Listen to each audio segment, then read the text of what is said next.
My wife left me for another man. Now she's back. But I'm the one with a secret that changes everything. You never see it coming. That's the worst part. You think your life is steady, predictable, maybe not exciting, maybe not perfect, but solid. You wake up next to the same woman every morning, kiss her on the forehead before work, bring home groceries without being asked. You don't expect the ground to crack open beneath you. But it did. Mia and I had been married for 8 years. We weren't high school sweethearts, but we had built a life together. We had our routines: Friday movie nights, Sunday morning pancakes, midweek dinners at that little Italian place down the street. We argued sometimes, of course. She hated how I left my socks on the floor. I hated how she scrolled through her phone during dinner. Normal things. Then about 6 months ago, the comments started. Small at first. Jake, have you thought about going to the gym? Maybe cut back on the beer a little. You used to take better care of yourself, you know? I laughed them off. I wasn't some slob. Sure, I had gained a little weight since our wedding, but who hadn't? Life happened. Stress, late-night pizza, long hours at work. I told her I'd get back in shape eventually. Then the comments stopped being small. Jake, I need you to listen to me, she said one night over dinner. I can't be attracted to someone who doesn't care about himself. I remember setting down my fork, looking across the table, realizing she was serious. Mia, what are you saying? She met my gaze without flinching. I'm saying you need to lose weight, or you're going to lose me. I stared at her, waiting for the punchline, waiting for her to laugh, to say she was joking. She didn't. The fight that followed was ugly. She accused me of letting myself go. I accused her of being shallow. She threw her napkin down, grabbed her purse, and stormed out. That night, she didn't come home. The next morning she did, just long enough to pack a suitcase. I need to clear my head, she said. And you need to figure out what's more important, your weight or our marriage. I should have stopped her. I should have grabbed her, told her not to leave. Instead, I stood there like an idiot while she walked out the door. At first, I was numb. Then I was angry. Then I was something worse. Empty. For the first week, I barely left the couch. Drank too much. Waited for the phone to ring. It didn't. Then something inside me snapped. I looked in the mirror and saw what she saw. A tired, soft-bellied man who had let himself go. And I hated it. So I changed. I threw out all the junk food, signed up for a gym, started running, lifting, pushing myself harder than I ever had before. It wasn't about Maya anymore. It was about me. And damn, I changed fast. I dropped weight like crazy. My muscles started showing. I shaved, got a haircut, updated my wardrobe. The man staring back at me in the mirror wasn't the same Jake who had watched his wife walk out the door. And when Mia finally came back a month later, she had no idea who she was coming home to. Mia came back on a rainy evening. I heard her car pull up in the driveway, the sound of tires crunching over wet gravel. I didn't move from the couch right away, just sat there, heart pounding, staring at the door. When it opened, she stepped inside with a careful, almost hesitant expression. She had a suitcase in one hand, an umbrella in the other. Water dripped from her coat onto the hardwood floor. For a second, neither of us spoke. Then she smiled. Hey, like she'd been gone for a weekend. I stood up slowly. Hey. She looked me over and I saw the flicker of surprise in her eyes. You. She set the suitcase down, tilting her head. You look different. She wasn't wrong. In the month she had been gone, I had lost nearly 20 pounds. My jawline was sharper. My stomach was flatter. My arms had definition they hadn't had since my 20s. But it wasn't just the weight. I had changed in ways she couldn't see yet. You said you needed space, I said, crossing my arms. So I gave it to you. Her smile faltered. Jake, come on. I just needed time to think. Think about what? She sighed, shaking off her coat and hanging it by the door. About us, about our future, I didn't leave because I stopped loving you. No. I'd raised an eyebrow, because that's sure how it felt. Maya flinched but recovered quickly. She stepped closer, reaching out to touch my arm. I just needed you to listen, Jake, to take this seriously. I let her touch linger for a moment before stepping back. I did listen, I said. And I changed, but not for you. Her eyes widened slightly. She hadn't expected that. I let the silence stretch between us before walking past her toward the kitchen. You hungry? Over the next few weeks, Mia settled back into the house like she had never left. She started making coffee in the mornings again, curling up on the couch with her tablet at night. But something was different. She watched me more. When I walked past her, when I worked out in the garage, when I came home from a run, she watched me like I was a puzzle she was trying to figure out. One night, as we lay in bed, she traced a finger along my chest. You really did it, she murmured. You look amazing. I turned my head to look at her. That what you wanted? Her expression flickered, just for a second, but I caught it. Jake, don't be like that. Like what? She sighed. Like you're mad at me for pushing you. I studied her for a long moment. I'm not mad, I said. Just thinking. She leaned closer, pressing a kiss to my shoulder. I missed you. I didn't answer right away, because something deep in my gut told me this wasn't over. Not yet.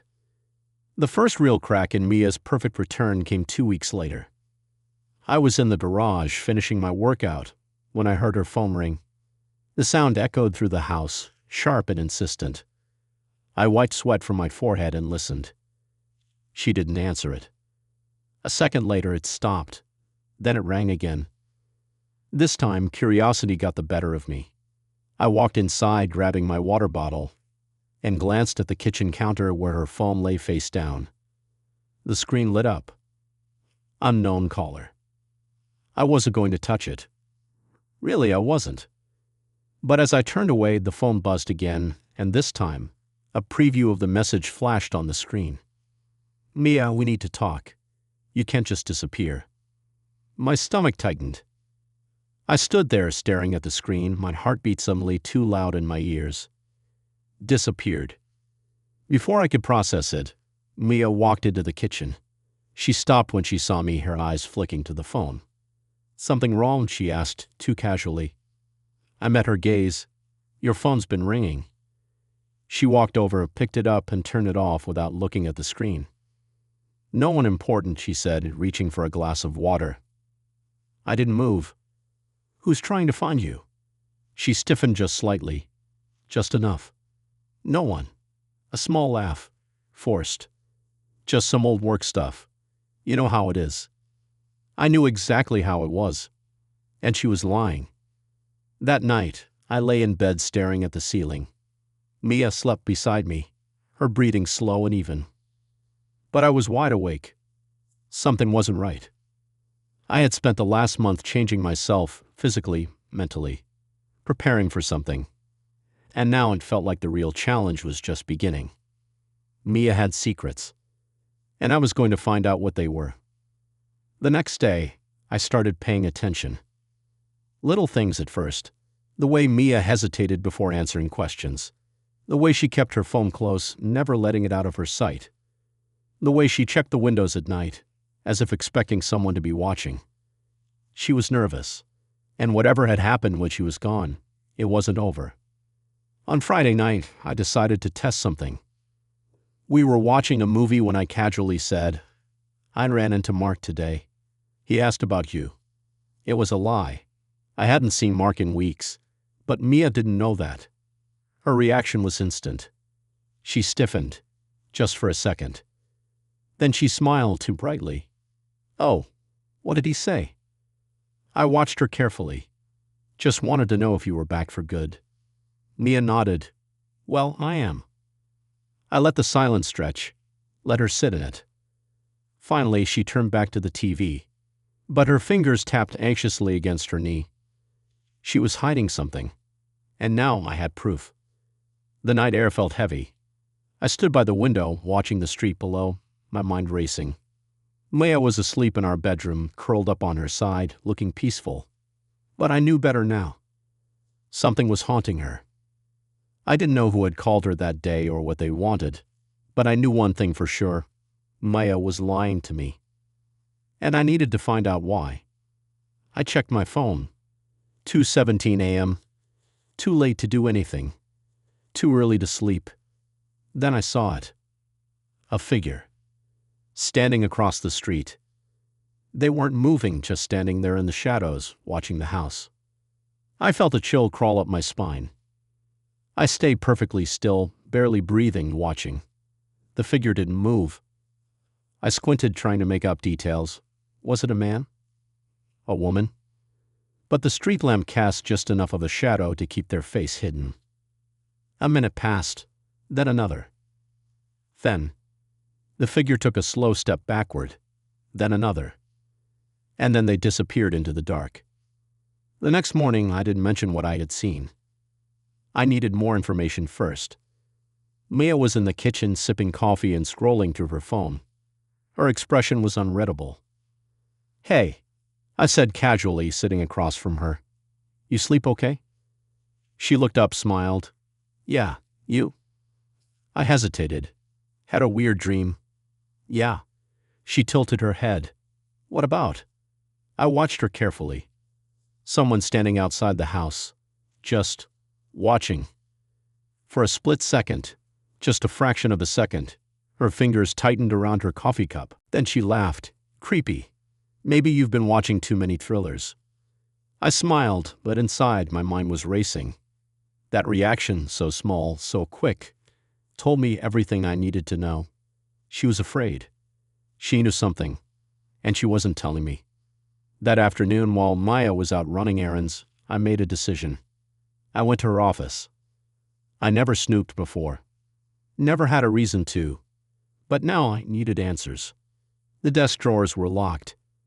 That was already suspicious. Who locks their home office drawers? I checked the bookshelf instead. Old books, papers, a few framed pictures. And then, a small leather-bound notebook. I opened it. Inside were notes, dates, names I didn't recognize. But one thing stood out, a folded photograph tucked between the pages. I pulled it out and unfolded it. It was Mia, standing next to a man I had never seen before.